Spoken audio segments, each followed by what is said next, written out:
এই পুলিশ আমাদেরকে নির্মমভাবে মারলো।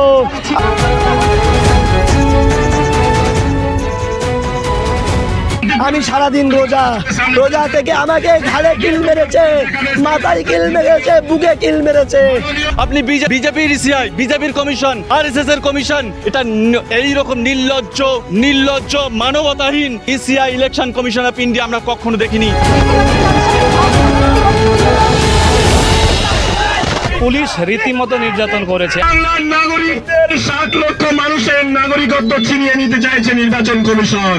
এখানে 60 লক্ষ মানুষ আছে, আতঙ্কে আছে, যে কোনো মুহূর্তে আত্মহত্যা করতে পারে, আর আপনি এসে ঘুরে বেড়াচ্ছেন। আপনাকে ট্যুরে আসা ডাকা হয়েছে এখানে।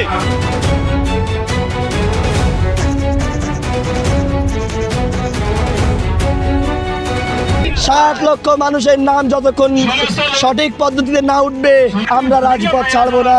আমরা জ্ঞানেশ কুমারকে এয়ারপোর্টে ঢুকতে দেবো না, তাকে পশ্চিমবঙ্গ থেকে যেতে দেবো না, তাকে জেলে ঢুকাবো। গুলি করুক, আমাদেরকে মেরে ফেলুক, কিন্তু আমরা বাঙালিদের সাথে কোনো গাদ্দারি মেনে নেব না। লজিক্যাল ডিসক্রিপেন্সির নামে সাধারণ নাগরিকের যে হয়রানি, তা নিয়ে একেবারে নির্বাচন কমিশন ও জ্ঞানেশ কুমারের ভূমিকা নিয়ে প্রশ্ন তুলে একেবারে আলিয়ার ছাত্রছাত্রীরা তারা এক শান্তিপূর্ণ মিছিলের আয়োজন করেছিল এবং সেই মিছিল চলাকালীন পুলিশ তাদেরকে রীতিমতো বাধাপ্রাপ্ত করে এবং অন্য রুটে মিছিল চালানোর জন্য বাধ্য করে। এরপর আলিয়ার ছাত্রছাত্রীরা যখন অন্য রাস্তা দিয়েই তারা তাদের মিছিলকে এগোতে থাকে, হঠাৎ পুলিশ তাদের উপর চড়াও হন এবং নির্মমভাবে বেশ কিছু ছাত্রছাত্রীদের উপর তারা চড়াও হয়েছেন এবং 2 জন ছাত্র তারা একেবারে গুরুতরভাবে আহত হয়েছেন এবং বেশ কিছুক্ষণ তারা অচেতন অবস্থায় ছিলেন বলে আন্দোলনকারীদের অভিযোগ। তারা কি বলছেন সরাসরি তাদের সাথে কথা বলে জানাবো আপনাদের। সাধারণ মানুষ এসআইআর নিয়ে দুর্ভোগে, সেখানে দেখা যাচ্ছে জ্ঞানেশ কুমার পশ্চিমবঙ্গে এসে কালীঘাটে গিয়ে পুজো দিচ্ছেন, আজকে দক্ষিণেশ্বরে গিয়ে পুজো দিচ্ছেন। সেই পুজোর ছবিগুলো আবার ইলেকশন কমিশনের অফিসিয়াল পেজে পোস্ট হচ্ছে। দেখুন, ইলেকশন কমিশন অফ ইন্ডিয়া যে আর ইলেকশন কমিশন অফ ইন্ডিয়া নেই, এটা যে বিজেপির commission of India, this is proofed. একটা ইসিআর অফিসিয়াল ওয়েবসাইটে কালীঘাট মন্দির, দক্ষিণেশ্বর, আপনি মন্দির ঘুরুন, আমাদের বাধা নেই, আপনার ধর্মীয় আস্থা। কিন্তু 60 লক্ষ মানুষ, 200-র বেশি মানুষ মারা গেছে, বিএলও মারা গেছে, আপনি মন্দির ঘুরে বেড়াচ্ছেন। এখানে ট্যুরে এসেছেন আপনি। এখানে 60 লক্ষ মানুষ আছে, আতঙ্কে আছে, যে কোনো মুহূর্তে আত্মহত্যা করতে পারে, আর আপনি এসে ঘুরে বেড়াচ্ছেন। আপনাকে ট্যুরে আসা ডাকা হয়েছে এখানে। জ্ঞানেশ কুমারকে শুলিতে টাঙানো উচিত। আজকে শতাধিক মানুষ, বিএলও থেকে শুরু করে সাধারণ মানুষ আত্মহত্যা করেছে। শুধু তো হিন্দু মরেনি, শুধু তো মুসলিম মরেনি, হিন্দু মুসলিম উভয় মরেছে। তাহলে আপনি কোন ভিত্তিতে এসে আপনি পশ্চিমবঙ্গ ট্যুর করছেন, এদিক ওদিক ঘোরাফেরা করছেন? আপনার উচিত ছিল এখানে এসে যে সমস্যাগুলো চলছে, কেন নাগরিকরা হয়রানি হচ্ছে, 60 লক্ষ মানুষ কিসের ভিত্তিতে তাদের নাম বাদ গেল, যাদের কাছে পাসপোর্ট আছে, ডাবল পাসপোর্ট আছে, আপনি তাদেরকে লজিক্যাল ডিসক্রিপেন্সির নামে তাদের আন্ডার এডুকেশন করছেন। আমাদের বার্তা এখানে স্পষ্ট, আমরা জ্ঞানেশ কুমারকে এয়ারপোর্টে ঢুকতে দেব না, তাকে পশ্চিমবঙ্গ থেকে যেতে দেব না, তাকে জেলে ঢোকাবো। কারণ যখন কেউ হত্যা করে, যখন কেউ কোনো ক্রিমিনাল অফেন্স করে, তখন তার সাজা হয়, সর্বোচ্চ সাজা হয় জেল, জরিমানা ইত্যাদি। তো জ্ঞানেশ কুমারের মতো একটা ক্রিমিনাল, যার এসআইআর এর ভুল সিদ্ধান্তের বলে শত শত মানুষ, নাগরিক আত্মহত্যা করেছে, প্রাণ দিয়েছে, এই ক্রিমিনাল অ্যাক্টিভিটির জন্য জ্ঞানেশ কুমারকে জেলে বন্দি রাখা উচিত। আজকে সে খোলা এবং মন্দির ঘুরে বেড়াচ্ছে। আপনি মন্দির ঘুরুন, এটা মন্দির ঘোরার সময়। আর যেখানে নাগরিকরা তাদের নাগরিকত্ব হারিয়ে ফেলছে, আতঙ্কে ভুগছে, আজকে দেশের মানুষ নিজের নাগরিকত্ব নিয়ে নিজের প্রশ্নের সম্মুখীন হচ্ছে, আপনি মন্দিরের মধ্যে ঘুরে বেড়াচ্ছেন। আর ইসিআইয়ের অফিসিয়াল ওয়েবসাইটে আপনি সেই পোস্ট দিয়ে আপনি দেখাতে চাইছেন যে আপনি হিন্দুর ইসিআই, আপনি বিজেপির ইসিআই, বিজেপির কমিশন, আরএসএস এর কমিশন। এটা এইরকম নির্লজ্জ মানবতাহীন ECI election commission of India আমরা কখনো দেখিনি। সুতরাং এটা পরিষ্কার, এটা ইলেকশন কমিশন অফ ইন্ডিয়া নয়, এটা বিজেপির কমিশন অফ ইন্ডিয়া। একটা সাম্প্রদায়িক দাঙ্গাবাজ পার্টিকে জেতানোর জন্য একটা গণতান্ত্রিক কাঠামোকে যেভাবে অপব্যবহার করে সাধারণ মানুষকে এভাবে হয়রানি করছে, এটা ভারতবর্ষের ইতিহাসে খুব বিরল। ব্রিটিশরাও হয়তো এইরকম অত্যাচার করেনি। আজকের আইনের নামে প্রহসন করে, সো কল্ড লজিক্যাল ডিসক্রিপেন্সির নামে ইললজিক্যালি দেশের মানুষকে হয়রানি করছে। আজকে বিএলওরা কর্মচারী, তারা কাজ করতে করতে চাপে পড়ে তারা আত্মহত্যা করেছে। এই খুনের পরিবর্তে কিন্তু তাকে ফাঁসির কাস্টে নাহলে শুলিতে ঝোলানো উচিত। কিন্তু খোলাইভাবে ঘুরে বেড়াচ্ছে, আমরা এয়ারপোর্ট থেকে যেতে দেবো না। আজকে এখানে জ্ঞানেশ কুমার কুমারকে আমরা আটকে রাখবো যতক্ষণ না পর্যন্ত এখানে সমাধান দিয়ে যাবে, সদর্থক কোনো রকম আমাদের এখানে সমাধান দিয়ে যাবে, আমরা ইলেকশন কমিশন অফ ইন্ডিয়াকে এখান থেকে যেতে দেবো না। আপনারা রোজার মধ্যে একটা শান্তিপূর্ণ মিছিল করছিলেন গণেশ কুমারের ভূমিকার বিরুদ্ধে, সেখানে পুলিশ এভাবে রক্তাক্তভাবে। সারাদিন রোজা আছি, কালকে সারা রাত ধর্ণা মঞ্চে ছিলাম বাঙালি নাগরিকদের অধিকার রক্ষার জন্য।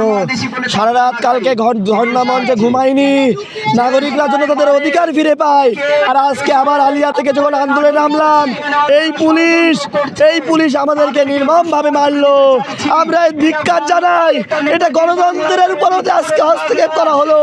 গণতন্ত্রকে ভেঙে দিতে চাইছে নির্বাচন কমিশন, বিজেপির দ্বারা নির্বাচন কমিশন গণতন্ত্রকে নির্মূল করে দিতে চাইছে। আমরা B.R. আম্বেদকরের গণতন্ত্রকে বুকে ধারণ করে আজকে রাজপথে নেমেছি। আমরা চলে যাব না। আমরা এই বাঙালি নাগরিকদের 60 লক্ষ মানুষের নাম যতক্ষণ সঠিক পদ্ধতিতে না উঠবে এবং 40 লাখ না মানুষের যে নাম বাদ গিয়েছে তাদের নাম যতক্ষণ পর্যন্ত না সঠিকভাবে জাস্টিফাই করা হবে, আমরা রাজপথ ছাড়ব না। আজকে আলিয়াদের উপরে আক্রমণ করা হয়েছে, ছাত্র সমাজকে সেন্সলেস করা হয়েছে, তাদের কোনো মেডিকেলের ব্যবস্থা করেনি। কোনো অ্যাম্বুলেন্স, কোনো মেডিকেল কিছু করেনি।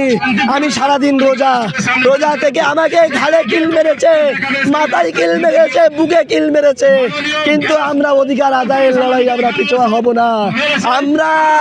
আমরা বুকের জীবন থাকতে রাজপথ ছাড়বো না। গুলি করুক, আমাদেরকে মেরে ফেলুক, কিন্তু আমরা বাঙালিদের সাথে কোনো গাদ্দারি মেনে নেব না।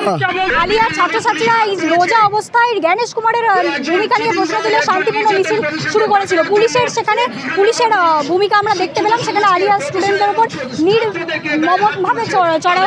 হ্যাঁ, আপনারা দেখতেই পেলেন। আমাদের কথা ছিল, আমরা প্রথমে চেষ্টা করেছিলাম ওই রাস্তা দিয়ে যাওয়ার। পুলিশ আমাদেরকে বললেন, সেখানে একজন পুলিশ এখানে রয়েছে প্রবাবলি, উনি বললেন আপনারা ওই রুটে গিয়ে ওখানে পৌঁছবেন। কীরকম মিথ্যা কথা দেখুন, উনি এখন এসে এখানে ফোন করে ব্যারিকেড করে দিয়েছেন। এরপরে আমরা যখন অবাক হলো, আমরা দেখলাম কয়েকজন ছাত্র যখন এটাকে সরানোর চেষ্টা করলো, তখন পুলিশ রীতিমতো নির্যাতন করেছে। আমাদের কয়েকজন কলিগ, আমি একজন প্রফেসর, আমার কয়েকজন প্রফেসরকে ধাক্কাধাক্কি করেছেন, কয়েকজন ছাত্রকে ফিজিক্যালি অ্যাসল্ট করেছেন, কয়েকজন পড়েছিল, এখানে আপনারা দেখেছেন। কিন্তু পয়েন্ট হচ্ছে ওনারা কার জন্য, কার এত প্রোটেকশনের জন্য এইটা করছেন? আমরা তো পারমিশন নিয়েছিলাম। 2 নম্বর বিষয়, আমি বিশ্বাস করি যত পুলিশ এখানে রয়েছে, আমরা সত্যি কথা আনফরচুনেট হলেও এখানে ওনাদের পরিবারেরও কেউ রয়েছে। তা আমরা রিকোয়েস্ট করছি যে আপনারা আমাদের অ্যালাউ করুন, আমরা যাই, প্রদর্শনটা দেখাই। আমরা কি কোনো অস্ত্র নিয়ে এসেছি? আমরা তো কোনো অস্ত্র নিয়ে আসিনি। আরও একটা জিনিস মনে রাখবেন, আমি এসআইয়ের প্রসঙ্গে বলছি, এখানে 60 লক্ষ লোকের কথা বলা হচ্ছে। আপনার 60 লক্ষ লোক নয়, কিন্তু খেয়াল করে দেখুন, এমন কোনো বাড়ি নেই, এমন কোনো পরিবার নেই যে একজন না একজন কারোর নাম নেই। তার মানে আপনি মাল্টিপ্লাই করুন, 60 × 5 বা 4, অলমোস্ট 1/3 জনতা পশ্চিমবঙ্গের, তারা কিন্তু আতঙ্কের মধ্যে রয়েছে। আর যে আতঙ্কবাদী আজকে এটা তৈরি করেছে, ওনারা দেখুন কত পুলিশ, কত প্রোটেকশন দিচ্ছেন এবং ওনারা মজা নিচ্ছেন, মজা লুটছেন আর কি। আমি খুব অবাক হচ্ছি। আমার বিশ্বাস ওনাদের মধ্যে পরিবারের কেউ না কেউ এই অবস্থায় রয়েছেন, কিন্তু কার জন্য, কাকে খুশি করার জন্য ওনারা এটা করছেন সেটা আমরা জানি না, সেটা সময় বলবে।